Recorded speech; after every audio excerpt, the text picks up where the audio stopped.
اهلا بيكم في الجزء الثاني من الريفيو عن البلت ان. في الفيديو النهارده هنتكلم مع بعض عن الشفاط اللي فوق البلت ان نفسه، نوعه ايه وانا جايباه منين وتفاصيله كلها، وكل الاسئله اللي بعتوها لي في الفيديو اللي فات هجاوب عليها ان شاء الله في الفيديو ده، فتابعوني للاخر. كمان هكمل شوية حاجات عن المسطح نفسه، البلت ان، علشان في شوية اسئلة انتوا سألتوني عليها وحابة ان انا اوضح فيها شوية اجزاء. لو ما كنتوش شفتوا الجزء الاول بجد كان مفيد جدا، اتمنى ان انتوا تدخلوا على القناة وتتفرجوا عليه، هيفيدكم كتير، وتشيروه مع اي حد تعرفوه. ولو عجبكم الفيديو لايك وشير وسبسكرايب للقناة، ويلا بينا نبدأ على طول. الفيديو اللي فات اتكلمنا فيه عن كل حاجة خاصة بالمسطح البلت ان، بس في شويه حاجات بسيطه حبيت اوضحها لكم علشان انا اتسالت عليها. في ناس بعتت لي اسئله قالت لي ما اتكلمتيش عن طريقه التنظيف، وانا وضحت بصراحه وقلت التنظيف يا جماعه بيبقى فيه، انا بالنسبه لي بعمل في غساله الاطباق، ووضحت لكم شكل حد قال لي انها بتصدي في غساله الاطباق، فانا برد على السؤال ده انها ما حصلش فيها اي صدى. يعني لو هي واضحه لكم كده، بصوا انا جايباها كمان من تحت كمان ومن فوق اهو، شايفين مفيش اي حاجة من الجهتين، مفيش اي صدى ظهر فيها في الحوامل نفسها. لكن ايه اللي حصل بقى؟ يعني النقطة اللي انا كنت حابة اتكلم فيها بالنسبة لي الشعلة نفسها. الشعلة نفسها انا بصراحة حطيتها قبل كده، انا مش عارفة يعني اللي حصل فيها ده هل هو من غسالة الاطباق ولا من الغسيل اليدوي العادي، لان انا حطيتها في غسالة الاطباق يعني مرة او مرتين مش كتير، وطلعت بالشكل ده. بعد فترة اكتشفت الشكل ده فيها، فلو تلاحظوا كده بصوا تقريبا معظم العيون كده، فاعتقد ان ده هنا بصوا بيحصل ايه، في صدى هنا اهو، في صدى وفي زي دواير كده، مش قادرة احدد بالظبط دي ايه. ده الشكل اللي هو ظاهر فيها بعد فترة الاستخدام الطويلة دي. لكن بصوا في العين الكبيرة هنا، الغريب ان في العين الكبيرة هنا ما حصلش اي حاجة. لو تاخدوا بالكم بصوا انا عاملة زومينج اهوت، مفيش اي حاجة ظهرت في العين الكبيرة، مع ان العين الكبيرة بستخدمها كتير جدا. وادي الجزء التاني الصغير بتاعها فيه كده حاجات بسيطة بس هي اللي ظهرت. بصوا هنا دي العين، تاني عين بالنسبة لي الحجم اهي، ده الشكل اللي ظاهر فيها، زي ما تحسوا انها انا مش عارفه هي بتنقر ولا ايه، بس ده مش ظاهر من هنا. يعني الجزء من فوق املس وما ظهرش عليه اي ثقوب او اي حاجه، لكن دي بصوا تحس فيه ان فيها كده ثقوب كده زي ما تكون بدات تنقر، بالاضافه كمان ان اللون فيها اتغير، وانا حاسه ان ده صدى. فدي الحاجه اللي كنت عايزه اقول لكم خدوا بالكم منها. تقريبا معظم العيون كده، فحبيت اكلمكم عشان تاخدوا بالكم منها. انا مش عارفه بصراحه، مش قادره احدد السبب، هل السبب ان انا دخلتها غساله الاطباق فحصل فيها كده، ولا هي اصلا نوعيتها مع الاستخدام والغسيل بتوصل للمرحله دي. فبصراحه دي حاجه خلتني ما اقدرش احدد العيب فين او المشكله فين. بس عامة انت لو مقلقة في البداية وانت بتشتري، بلاش تحطيهم جوه غسالة الاطباق، وجربي وشوفي، يعني ابعدي خالص عن غسالة الاطباق بالنسبة لدول. كمان الحاجة بقى الثانية اللي انا متأكدة منها هو الجزء الثاني من الشعلة اللي هو ده بقى ممنوع تدخليه خالص غسالة الاطباق. الغلطة اللي انا عملتها بصراحة وندمانة عليها جدا هي ان انا دخلتهم في غسالة الاطباق. كنت في مرة مستصعبة ان انا يعني اغسلهم، فاستسهلت ودخلتهم في غسالة الاطباق. فبصوا ايه اللي حصل، طبعا مش هيبان لكم الفرق لان انا دخلتهم كلهم ال5 عيون دخلتهم في غسالة الاطباق، فطلعت مط بالشكل ده. الفرق بقى لو انت رحتي اتفرجتي عليها في المعرض هتلاقي ان هي اصلا كانت الجزء ده كله كان لامع. فطبعا انا نسيت خالص ان العين دي نفسها ألمنيوم، وبالتالي ما ينفعش انها تدخل في غسالة الاطباق، فطلعت مطفية بالشكل ده. انت نفسك لو جربتي تدخلي اي حاجة ألمنيوم جوه غسالة الاطباق بتطلع مطفية جدا. فده اللي حصل للأسف في العيون، وده اللي خلى العيون كلها بتطلع مط معايا كده. حتى دي كمان اهي، بصوا نفس الكلام برضو، دي برضو شايفين اهي، دي طلعت مط. المفروض ان هي كل الجزء ده بيبقى لامع، الالومنيوم لما بتيجي في الاول بتلمع برضو، يعني هي ممكن تكون كانت هتوصل للمرحله دي مع الاستعمال والغسيل الكتير، بس يمكن انا لما حطيتها في غسالة الاطباق فسرعت وصولها للليفل ده. طبعا هو بالنسبه لي مش مضايقني في حاجه، بس انا عشان بقارنه بالشكل الاولاني. اول ما جبت البلت ان كانت بتلمع، وبصراحه اول ما حطيتها حسيت الفرق على طول، لما حطيتها في غسالة الاطباق حسيت بالفرق. فدي نقطة مهمة جدا خلي بالك منها، بلاش تحطيها اي حاجة الومنيوم جوه غسالة الاطباق. اما بالنسبة طبعا للتنظيف، انا هعمل فيديو مفصل ان شاء الله هوريكم فيه طريقة التنظيف بتاعة العيون نفسها من جوه، علشان العيون نفسها فيها تجاويف. يعني هوريكم كده، بصوا كده اما بنشيل ده بيبقى المفروض ان هنا في تجويف، فلازم وانت بتنضفي تاخدي بالك ان ما يقعش اي سوائل جوه في الجزء ده. وبرده هنا نفس الحكايه في العين الكبيره، نفس الكلام، في تجويف هنا وهنا وهنا. يعني انتوا شايفين الشكل عامل ازاي. بصوا بجيب اي مناديل عندي، مناديل مطبخ، وابتدي اكومها كده واحطها جوه العين وانا بنظف، بحيث ما بقاش قلقانه وانا بنظف ان تيجي اي سوائل او اي مسحوق تنظيف يقع جوه هنا. فبنظف براحتي خالص وببقى مطمنه. اي سوائل بتقع على المنديل هنا فبيمتصها، بعد كده بقوم شايلاه بمنتهى السهوله، بيبقى كأن ما فيش اي حاجه، وبيفضل الجزء ده نظيف زي ما هو. فدي حاجه مهمه، لانك لو ما عملتيش كده هيتكون عندك هنا بواقي التنظيف وبواقي المسحوق نفسه، وهتبقى صعبه عليكي قوي في التنظيف. فبرضو حبيت اقول لكم دي، خصوصا برضو مع العين الكبيرة هنا، وكل العيون فيها تجاويف. يعني كل العيون بتاعة البوتاجاز تعتبر فيها تجاويف. فدي طريقة من طرق التنظيف بتسهل عليكي. وبرضو ان شاء الله هنزل لكم فيديو برضو وانا بنظف البلت ان شاء الله قريب. طيب في حاجة مهمة برضو كنت عايزة اكلمكم عنها. لو انتوا بتتفرجوا معايا من بداية الفيديو اكيد انتم ملاحظين ان مفيش ولا ماسورة غاز موجودة. يعني سواء هنا لو انا شلت لكم كده حتى دي ودي اهو، بصوا كده مفيش ماسورة غاز نازلة هنا. هو الطبيعي ان يكون في ماسورة غاز نازلة من هنا كده علشان توصل طبعا للمسطح عندي، سواء بتكون يمين او بتكون شمال. يعني في ناس بيكون عندهم الماسورة نازلة من الناحية الشمال، برضو تكون نازلة على المسطح علشان توصيل الغاز. يعني انا الحمد لله ما فيش عندي خالص حكاية الماسورة بتاعة الغاز ديت. انا تغلبت على ده، ودي كانت من اولوياتي بجد. يعني وانا بعمل انا بجد منظر الماسورة ده، انا عندي المطبخ اوبند، فانا يعني مش عايزة اي حاجة تبان في المطبخ تبوظ لي شكله. هو مفتوح على ريسبشن، وما ينفعش ان انا يعني المنظر بتاعه مش هيبقى حلو. حكايه الماسوره انها تبقى نازله كده، فبصراحه فكرنا كتير وتوصلنا ان احنا ازاي نقدر نخفي شكل الماسوره ده وبشكل برضو يكون سيف وامن. فانا هوريكم دلوقتي تحت البوتاجاز انا عندي الوصله بتاعه الماسوره المفروض تبقى من الناحيه اليمين، اللي هي ناحيه الزراير بتاعت الاضاءه ديت، المفروض انها تبقى نازله من الناحيه اليمين على البوتاجاز. طب ازاي احنا عملنا كده؟ انا بصراحه دخلت ماسوره الغاز نفسها في الدواليب بتاعه المطبخ دي، اللي هي ان شاء الله لما اعمل لكم جوله في المطبخ عندي قريب ان شاء الله هوريكم ازاي انا خفيت ماسوره الغاز موجوده جوه الدواليب، وفي نفس الوقت بشكل سيف وامن. وهوريكم برضو دلوقتي في الفيديو البوتاجاز من تحت عامل ازاي، المكان اللي احنا فتحناه في الرخامه وسقطنا فيه البلت ان نفسه. هوريكم الجزء اللي تحت دوت شكله عامل ازاي، اللي انا سايباله مكان زي ما انتم شايفين فوق ده. هو هنا كده اللي هو الجزء ده، شايفين ده؟ انت ممكن تسيبيه وممكن ما تسيبيهوش. يعني انا بس سبت الجزء ده عشان خاطر السخونه بتاعه البوتاجاز نفسها. يعني كان ممكن تسيبي اقل من كده، لكن انا خلاص هو ده اللي حصل، وتصميم المطبخ حصل على كده. ودي كده زي ما قلت لكم توصيه المسطح بالنسبه للغاز والكهرباء. زي ما انتم شايفين فتحه الغاز طالعه عندي من اليمين. ده الخرطوم الاسود دوت هو ده الخاص بالغاز. طبعا دوت واصل في من الجنب من الناحيه اليمين في فتحه عندي كده الدائريه دي. الفتحه دي هي اللي موصله ماسوره الغاز الاساسيه لما جم يركبوا لي الغاز. وده التارجت بالنسبه لي ان انا كنت اخفي الماسوره دي خالص ما خليهاش باينه من فوق، وبالتالي انا دخلتها في الوحدات. زي ما انتم شايفينها طالعه من الوحده نفسها اللي في المطبخ.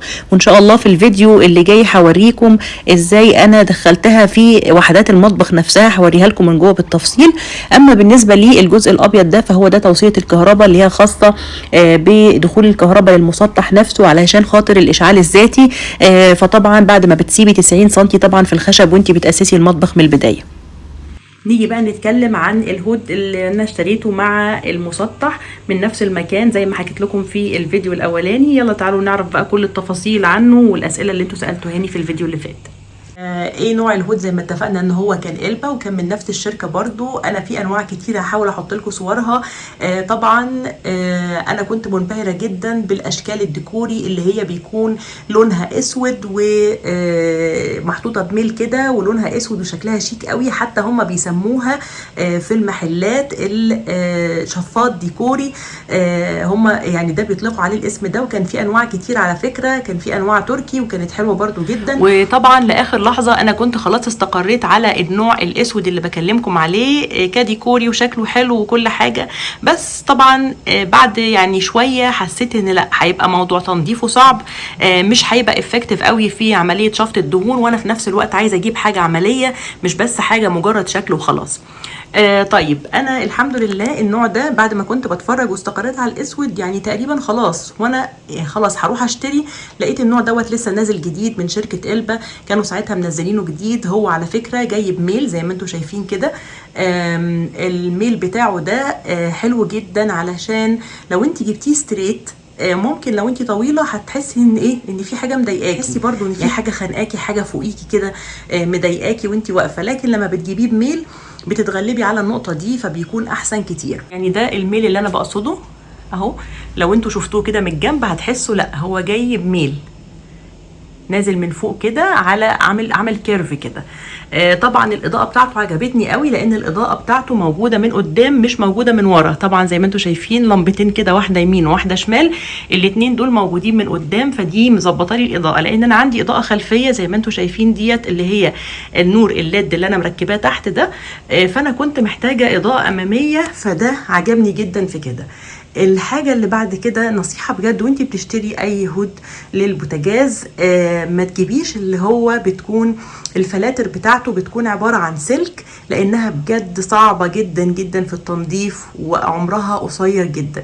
تعالي اوريكي بقى الميزة في الفلاتر اللي موجودة هنا اهو. بصوا هنا ده كده من المفتاح ده بقدر ان انا افك الفلاتر دي بمنتهى السهولة كده. يعني انا مثلا ايه بفكهم كده لما احب ان انا اجي اغسلها بفكها بمنتهى السهوله. خلاص بيكون موجود هنا دي المدخنه اللي بتسحب لي كل الابخره بتاعه الاكل كلها. المدخنه دي طبعا متوصله بره على مدخنه كبيره طالعه من بره من المنور بتاع المطبخ. فطبعا ده بيكون شكل المدخنه اللي موجوده فوق الهود نفسه، ده بيتركب والمدخنه بتتركب لوحدها. انت بتعملي المدخنه دي صرف وتوديها على بره خالص بحيث انها تصرف كل البخار دوت، بحيث ان هو يطلع كله بره المدخنه. بتعمليها فتحه في المطبخ بحيث تطلع على المنور بتاع المطبخ نفسه. فدي احسن كتير من انك تجيبي الشفاط اللي هو من غير مدخنه. بجد مش عملي ومش بيعيش كتير معاكي وهيتعبك جدا. نيجي بقى للفلاتر اللي هي مفروض معظم الدهون هي بتتكون على الفلاتر دي. وبصراحة النوع ده من الفلاتر مريح جدا. هكلمكم عن الفرق بينه وبين الفلاتر التانية اللي انت بتغيريها بشكل دوري، بتبقى موجودة في المسطحات الشفاطات اللي هي بتكون فلات اكتر، بتتحط فوق الهود ما بيبقى لهاش مدخنه. فهقول لكم برضو على الفرق بينهم واحنا بنتكلم مع بعض في الفيديو. لو انتوا تلاحظوا الدهون عندي بتتكون في النص هنا، يعني انا سايباه دلوقتي عشان اوريكم. لو شايفين هنا الفواصل اللي جوه دي اللي بتكون فيها الدهون، فتنظيفها عندي بالنسبه لي بيكون سهل جدا. الميزه فيها ان انا باي فرشه، يعني بتجيبيها باي فرشه وتحت الحوض يا اما بتشغلي ميه سخنه يا اما بتحطي فيه منظف هنا تمشي بالفرشه كده. يعني انا بمشي كده، شايفين الفرشه نفسها بتدخل في التجاويف هنا كده، فبتنضفها بمنتهى السهوله لان الدهون بتتكون في التجاويف اللي جوه مش على الجزء اللي بره. وده كمان مش بيعمل لك قلق ولا بيخلي شكلها تبان مبقعه طول الوقت وعليها دهون وشكلها مش حلو، لان انت برضو سايباها في مكان مفتوح.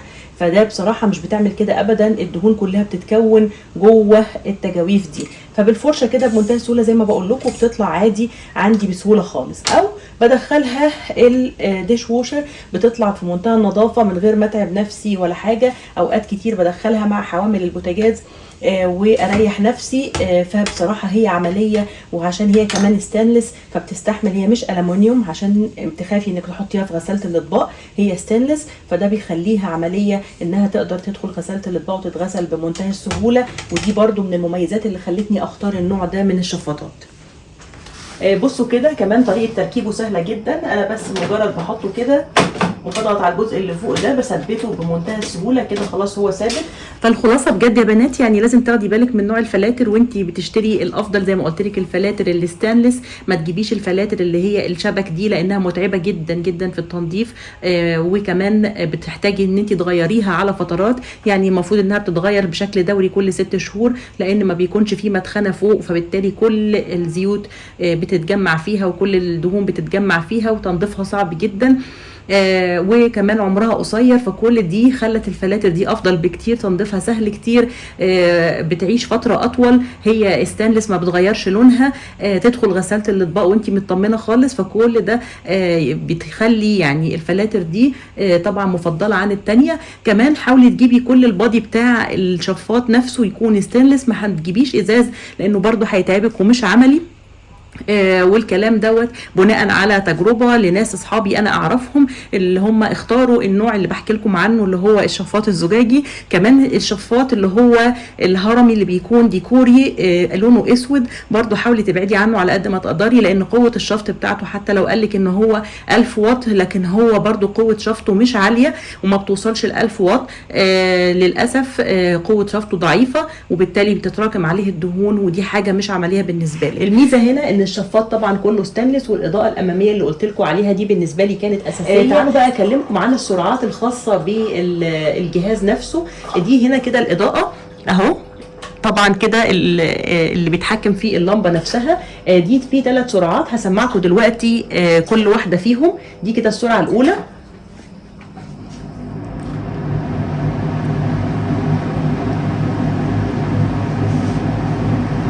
وادي الثانيه طبعا اعلى، حسيتوا ان الصوت اعلى، وادي دي اعلى حاجه طبعا ليفل الوحش بقى. طبعا دي عشان يعني كل ما بتزودي طبعا كل ما قوه الشفط بتكون اعلى على حسب انت مشغله كام عين موجوده عندك. قليل قوي لما بستعمل السرعه الثالثه، يعني انا في الغالب بشتغل على الاولى او الثانيه لو انا حاطه حاجات كتير قوي موجوده. طيب هل دي مشكله؟ ممكن تبقى مشكله عند بعض الناس، فانا بقول لك يعني الموضوع بكل امانه. ده بالنسبه لي دلوقتي هي بقت مساله تعود. لو انت بتصدعي قوي من الاصوات العاليه دي ممكن يسبب لك يعني قلق ويضايقك وتحسي ان انت اوقات مش عايزه تشغليه، لكن انا بالنسبه لي مع الوقت اتعودت على الصوت ده. تقدري تتغلبي على ده في انواع منه نازله بتكون سوبر سايلنت، سواء إلبا او جرونيا، كمان منزلين شفاطات زي كده. جرونيا عامة عشان تبقوا عارفين سعرها أعلى من إلبا، هي نوع نازل جديد فالسعر فيها أعلى، بس منزلين فيه نوع هود جديد سوبر سايلنت. أنا بنفسي جربته في المحل هناك بصراحة روعة. هو عبارة عن مسطح ستريت كده، ما فيهوش ميل زي ده. طبعا كان الصوت فيه يعتبر ما فيش، يعني كأنك مش مشغله حاجه وانت واقفه، فدي ميزه للناس اللي هي الصوت ده بيزعجها او بتصدع منه، وهو صوت الموتور القوي ده. لكن طبعا كان دبل السعر ده ساعتها وانا بشتريه، فبالتالي انا فضلت ده في البدايه اولا عشان السعر اقل، ثانيا عشان الديزاين بتاعه اللي موجود اللي هي الاضاءه الاماميه وشكل الفلاتر بالنسبه لي ده عملي جدا وكله ستانلس. لا هو كان ساعتها سوبر سايلنت، كان فيه جزء زجاجي من فوق، يعني هو من فوق كان عباره عن ازاز. انا نصيحتي ليكي وانت بتشتري انك تجيبي اللي هو الشفاط اللي كله ستانلس زي المسطح البلت ان بالظبط، لان ده بيكون تنظيفه اسهل كتير. يعني بقعه الستانلس هنا اللي هي الدهون لو في اي بقعه منك هتكون تنظيفها وانك تشيليها اسهل بكتير من البقعه لو جت على الازاز، كمان بتبان فيه بسهوله وبيكون شكله مش احسن حاجه. فاتمنى ان انا اكون قلت لكم كل المعلومات اللي انا اعرفها عن استخدامي للهود الإلبا. طبعا الاسعار بتتغير يوم عن يوم، الاسعار مش بتكون ثابته. انتوا تقدروا تدخلوا على الصفحه بتاعه الشركه نفسها، انا قلت لكم على الاسم والمكان. تقدروا تدخلوا على الصفحه وتسالوهم، تجيبوا نمره التليفون او تروحي لاي موزع موجود في السوق تعرفي الاسعار الحاليه، لان انا بامانه ما اعرفش الاسعار الحاليه دلوقتي ايه. يعني انا بكلمكم على حاجه شارياها بقالي فتره، لكن طبعا كفاءه سعريه زي ما قلت لكم اعلى، لان في الغالب كل الانواع الايطالي هتلاقوها هي تعتبر اعلى سعر موجود في السوق. زي ما انتم عارفين بحب اقول لكم المميزات والعيوب، ده طبعا مش اعلان لاي حاجه، دي حاجه انا جبتها وجربتها في بيتي وما كانش في اي ريفيوهات عليها. يمكن دي الريفيو الوحيد اللي هتلاقوه على الانواع اللي موجوده دي. فاتمنى منكم ان انتم تشيروا الفيديو ده على قد ما تقدروا عشان الناس كذا حد يستفاد بيه، ولايك وسبسكرايب لو الفيديو عجبكم، واتمنى منكم الاشتراك في القناه علشان القناه تكبر بيكم. وهستنى اي استفسارات او تعليقات ليكم في الكومنتات ان شاء الله، وهحاول ارد عليها على طول باذن الله. واشوفكم في فيديو جديد في حفظ الله.